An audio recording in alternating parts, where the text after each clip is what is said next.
Hello everyone, welcome back to the channel. I'm back again for another video as I do a preview to our game tomorrow night as we take on Luton away from home, obviously at Kenilworth Road. First of all, thank you everybody for your support so far. Like I say, if you do like this content, please hit the like button. Subscribe to the channel as well. We are on the road to 200 subscribers now, which is incredible to say. Every time I say it, it feels surreal. But yeah, thank you everybody for getting me to that target recently. And yeah, like I say, let me know your thoughts on the game as well tomorrow night. How are you feeling? What do you think the score is going to be?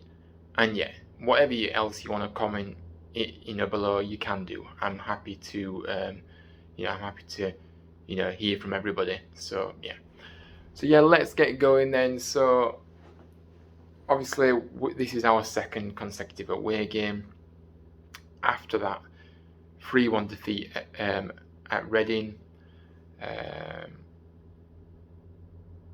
yeah, we go into that on the back of a loss, whereas Luton will be looking for another victory after their 2-0 away win against Hull, obviously in front of the Sky cameras on Friday night, which was a very good result for them.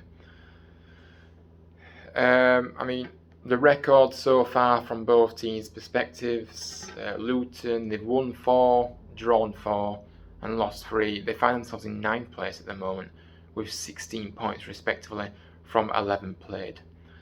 So not a bad start really for them, is it? Really up and around the playoff positions again like they were last season.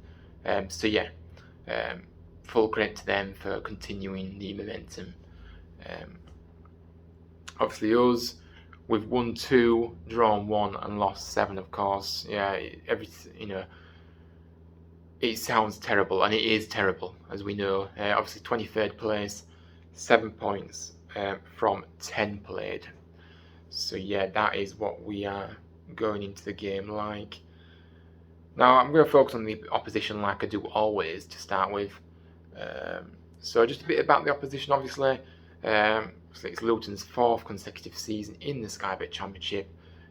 So they narrowly missed out on the playoff final last season, at expense of us, of course. We beat them in the playoff semi-finals, as we know. So their manager Nathan Jones was appointed in May 2020 and guided Luton to safety on the final day of the season before going on to improve the Hatters' final position on the Championship in the following 2 seasons, finishing 12th in the 2020-21 season, which was very respectful for them after what they did prior to that. And then obviously they managed to finish 6th last season, which was just an unbelievable story. And it's great to have an underdog story kind of thing. And they proved everybody wrong, and they was in touching distance of that playoff final, which is just insane, really. So yeah, well done to them for that. But yeah, as we always do, we are going to pick out some key players, which I found very difficult actually, because there's so much quality across the board in this Luton squad that I was kind of struggling to pick out just a few names. But I've gone for the names that maybe people haven't heard of, and then I'll go on to a few of the names that we are aware of as well. So first name that I've put down is Gabriel Oso, obviously a defender. He joined the free from Luton in the 2020-21 season. 2 months after it started, actually, he was on a free transfer from Reading. Missed pre-season, obviously. He went on loan to Yeovil, built up his match fitness and things like that, and then obviously he made his debut for Luton in the FA Cup 3rd round win against former side, before obviously signing for Rochdale on loan for the rest of the season. Last season obviously saw the he started well. The 24-year-old made 26 appearances and helped them get his team to the playoffs. So this season he's played 8 games out of the 11 they've played, and scored 1 goal. So yeah, a decent, really good player. Really, really good defender at the back for them, and it's going to be hard for us tomorrow night. It really is. I'm not confident one bit. Another player I picked out is Luke Freeman. Obviously, Freeman joined Luton as a free agent this summer after leaving Sheffield United. Prior to his move to Sheffield United. So the midfielder has had long spells at clubs like Stevenage, Bristol City and QPR, making over 100 appearances at each club. He was with the Blaze when they were in the Premier League. He went on loan to Nottingham Forest in the 2020-21 season to get more regular game time. He's 30 years of age now. He's played in 8 games again for Luton. Scored 1 goal and assisted another goal. So again, he's able to score, but he also has, creates as well, which we've got to look out for tomorrow night. And another player I've picked out, and then obviously I'll go into the players. Carlton Maurice, obviously, is the top goal scorer for Luton this season. He only just joined the club from Barnsley in the summer. In his first season with Barnsley, the forward scored 7 goals in just 7 starts as the Tigers burst into the Championship playoffs, and then added to his tally last season with another 9 goals. 26 years of age, he's already scored 6 goals in the 10 appearances he has made so far this season, helping to push his side towards those playoff places again. So we've got to be very wary of him, and we know how bad defensively we've been this season. So if we give him any time or space, or we give him the freedom, like we have done with many players, for the majority of the time of this season, then he will punish us. So we're going to have to be really careful. Obviously, them are the names I've picked out that I just want to go into detail. Obviously, we know that Adebayo is another difficult striker to deal with. Alan Campbell as well is a great player. Really dictating that midfield and really controlling it. They've got so much quality, like I say, it's hard to pick one player. Obviously, James Bree we know a bit about. He's another great player. Obviously, defensively, Dan Potts, obviously the captain, again, a real leader at the back for them. Tom Lockyer, great players, centre back, and Reece Burke as well, a really good player like Reece Burke. But I think Burke came off injured in that one, so he may not be available for this game tomorrow night. We'll have to see. See, Mari Bell as well, another player that and like I say, Henry Lansbury. I don't know if I mentioned him earlier, but yeah, Henry Lansbury, another player that's got on the score sheet on Friday night actually, but also a real talent, and seems to be coming of age this season for Luton. I know he's not produced as much maybe as what they'd liked him to do, but he seems to be finding a bit of form. So yeah, he's another guy. So basically the whole team we have to look out for. If I'm honest with you, John Clark obviously plays just behind the 2 strikers. And like I said, they've got Harry Cornick on the bench that they can rely on. Jerome, another familiar name we know.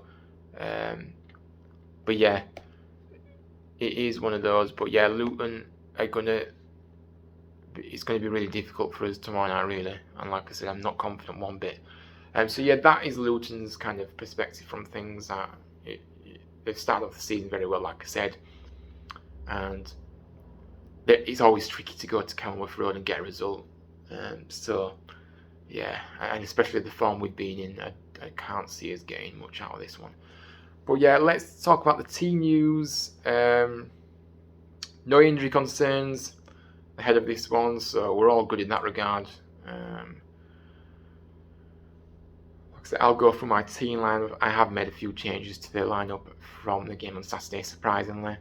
And I'm sure everybody has, actually, because, like I say, we were simply not good enough in that game. So obviously we've got Nichols in goal, Turton, Lees. I brought Hogg into the picture now. I think we need Hogg in that centre back pairing with Lees. We need someone with leadership in there. Because nobody's taking responsibility, and we need that aggression back in the side, and he will provide that. So obviously he has just recovered from an injury. He was on the bench on Saturday, so he should be okay to go in this one. And then I've put Ben Jackson in and dropped Nakayama. I like Ben Jackson when he came on Saturday. I think he looked very good. And I think he just wants to start really and see how he gets on from the starting lineup. So, yeah, that is my back four. So I've got the two holding midfielders of Etienne Kamara. Please, Mark Fotheringham, get Etienne Kamara in that squad, please, because I don't know why. I go back to it. I don't know why he dropped him in the last game. It was just nonsense. And then obviously Kasumu partnering him. And then obviously the three ahead in the attacking role. Hopefully Tino Andrin is okay now. Obviously he was recovering from a slight illness, so hopefully he's okay to go in this one. So he's definitely starting for me.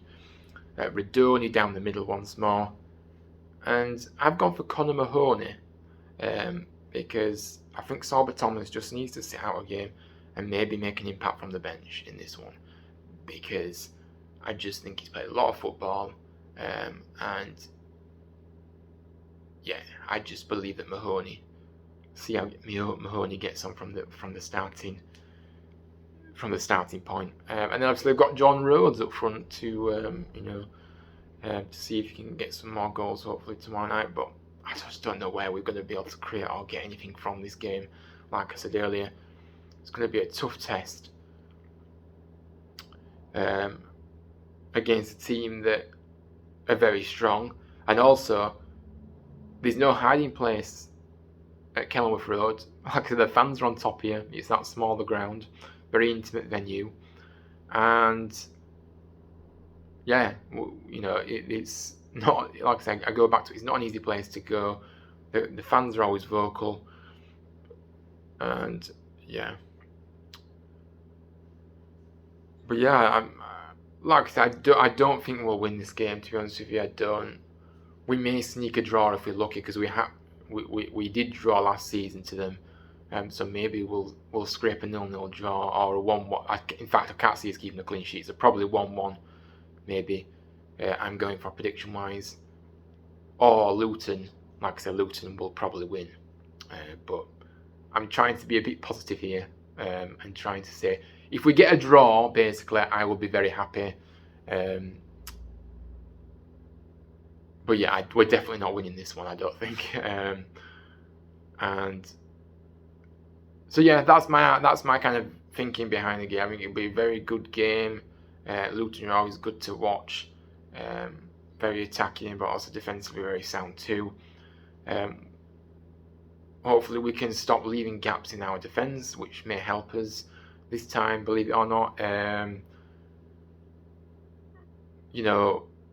Defensively, we cannot afford to be giving silly free kicks in dangerous areas and also giving corners left, right and centre, and then we have to not concede from set pieces, because that is the reality here.